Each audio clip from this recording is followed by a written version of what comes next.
What's going on, guys, and welcome back. Happy Thursday. We have the biggest OTA that we have ever freaking seen, guys. We have huge buffs and nerfs. We have just meta impact changes and then just pure insanity. As for the first time ever, we have a season pass card that has been immediately adjusted because, well, it's been pretty lackluster so far.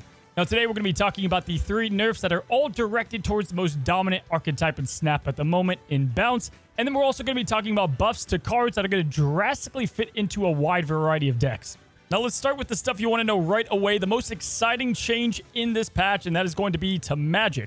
Now, they'll be taking Magik, which used to be a 5-3, down 2 energy to a 3-2. Now, come sit on Grandpa Cozy's lap and let me tell you a story about Magik dominating Snap. About a year ago in beta, this card was everywhere. Her and Mr. Negative, who was a 4-4, don't know how that slid, were so good that they nerfed her pretty heavily, so bad that she is just downright pretty terrible outside of like one deck. She's a 5-cost card. You have to play her on 5. You can't play her on 6. People could just storm the lane. Magik was just kind of a long-forgotten card. But now making her a 3-cost, this is going to make virtually every archetype in Snap have an opportunity to have a turn 7 that at first glance, all these cards can synergize with Magik from longer games, being able to get their combos off or become more powerful, cheaper, or just try to execute what they're trying to do in Snap. Now, of course, Magik still needs to be played before turn 6. They are going to make a change where you can play her but not get her on reveal in an upcoming patch. But really, like outside of Cerebro 3, every other kind of archetype in Snap can benefit from Magik. Obviously, She-Hulk has kind of been exited out of the meta, and now you have a card that can be played for free on turn 7. Deadpool, you can get bigger through Destroy, which makes death cheaper. Human Torch, you can move more. Hell, the new Phoenix Force, which we'll get to, is going to be wild with Magik. Living Tribunal, more power on the board. You can now Cosmo on top of Magik. And then, of course, at this point, I feel like I just need like a recording button that I press, but Silver Surfer is going to get better via OTA. And more than just like Magik being 3-cost, you see, if you play Sarah down, you now have a couple of turns to get like 3-cost down, and then Magik can also get the boost, and you can play her early. I think that's going to be almost a staple in Silver Surfer decks. This is so cool across all these archetypes, and I expect there to be loads of Magik and a lot of ways that you're going to look to counter Magik, because the biggest way to do so is obviously getting rid of Limbo if they don't Cosmo it. To me, there's a lot of big wins in this patch, but this is probably the biggest win. We all got a sick variant. Magik is going to be pretty widely available. All these decks can fit her in it, and honestly, you can expect a lot of deck guides with Magik that I can update because of the wide variety of different decks that she can fit in. Phoenix Force will be the first season pass card ever within the season to get an immediate adjustment. Guys, it was a 5-cost card, very hard to play, and it had 6 power, with the on-reveal ability of obviously reviving one of your destroy cards. But now, we have ourselves a 5-6 going down to a 4-5. Now, this only weakens it by just 1 power, but it takes it down by a full cost. It also makes it be able to have Zabu into play with it. And most of all, you are able to move Phoenix Force like Vision, which is going to be huge to add a whole extra turn or even 2 extra turns with the card. Now, easily the 2 biggest winners of this is going to be both Move and then obviously Destroy. Now, both of these archetypes love Phoenix Force already, but with it being even cheaper, with Destroy, you really don't care what it brings back. It's going to be value. You can move it all the time, and it's just going to be a good card and a good tech card.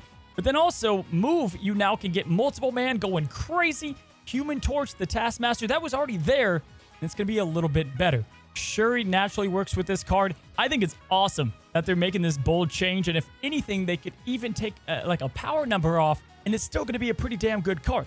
Now, this does bring into question a couple of cards that I think now need some obvious buffs. Personally, I think Captain Marvel and Vision, both to an extent, need to be changed. I feel like the Phoenix Force change, although is awesome, is going to invalidate these cards even more so. Captain Marvel, you don't really need that 6 power all the time. It's more of just that ability for her to win you the game. Bring her down to a 4-5, and then along with it, you can bring Vision down to a 4-6. Both of these is going to allow the cards to feel way more fresh, and it's a change that I would like to see.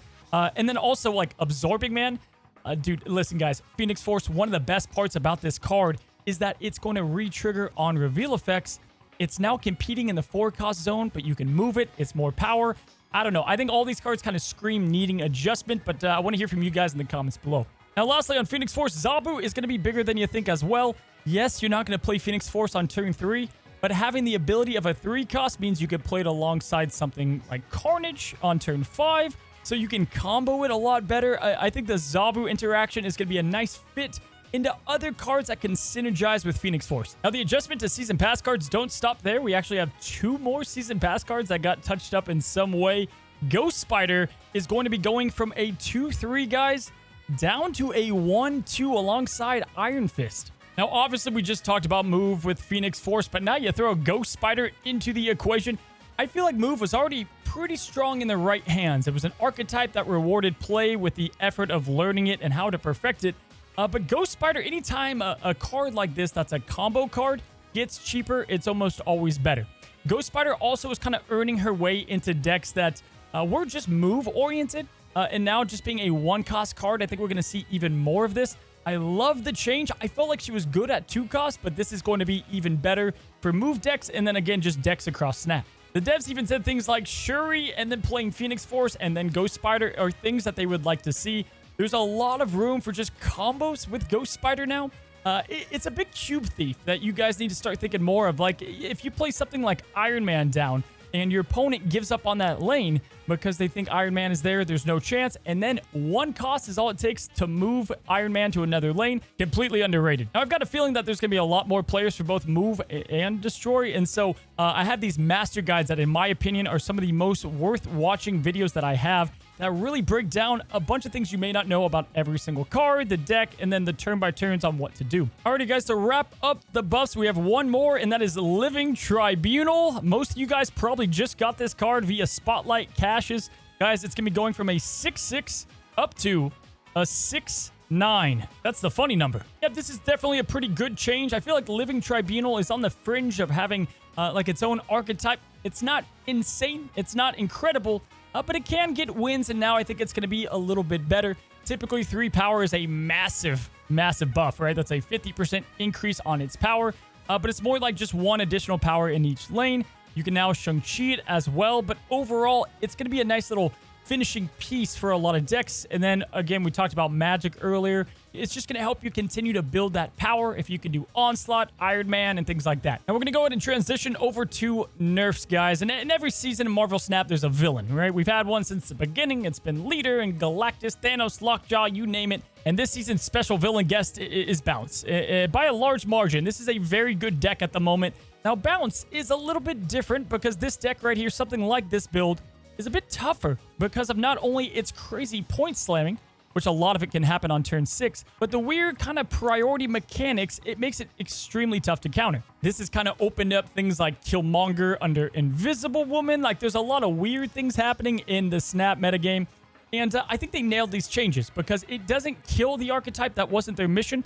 All it's going to do is make some decks a bit more competitive against it, and I think that's a really healthy change. Kind of how Shuri is now. Very good. It wasn't dead ever.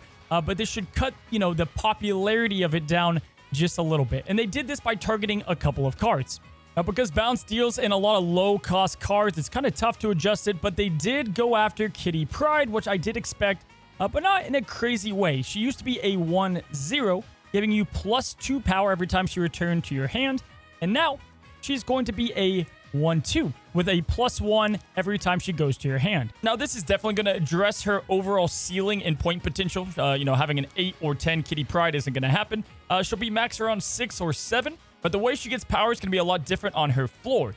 Bouncing her back to your hand is now going to be 3 opposed to 2. If you bounce her twice, it's going to be just the 4 that it was already in power, and then it starts to scale down after that, as well as just her overall just synergy with Bass is going to be adjusted as well.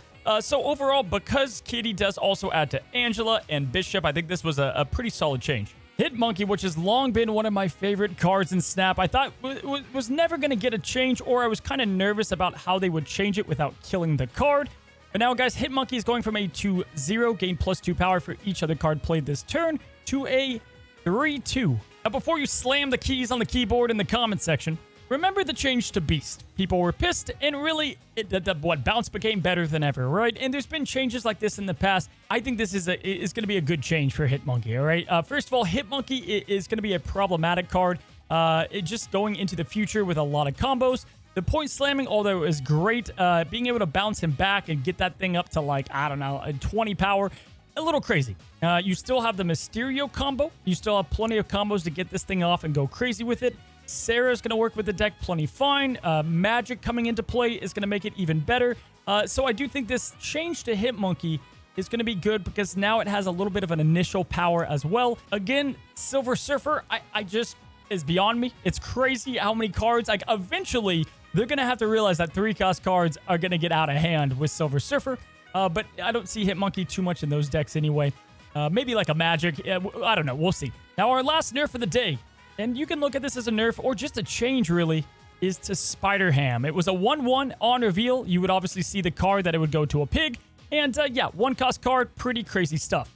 He's now being changed to a 2/2, and everything stays the same. Now, this is going to be fine in my opinion because really, you know, you want your opponent to get some more cards before you ham it out anyway. Give them a chance to get their worst card in hand. Now, I thought personally they were going to let you see who Iceman hit, or they were going to take down Spider-Pig's ability to get some intel. But I think this is a better change. Picking it a 2/2, you oftentimes didn't really play it on turn 1, or, you know, you wanted your opponent to get some more cards. The bounce thing gets a little bit of a nerf here, but overall, SpiderHam's just fine. This is an interesting change. And hey, Cerebro 2 fans, you know, you got a cool card. It is going to be a wild ladder out there with Phoenix Force and Magik. Those changes alone is going to really shake up what was kind of a stale meta. So I think this is a great OTA. I personally love when they take risks. I love seeing this. They can change it later, kind of like Enchantress we saw. I want to see more of this, and then I think they did a good job also kind of tackling what was the best archetype at the moment. Guys, good luck. Thank you for choosing the OTA video here to get your news. And if you enjoy yourself, consider subscribing down below. It's great. It helps a ton. Anyway, good luck out there, and until the next one, happy snapping.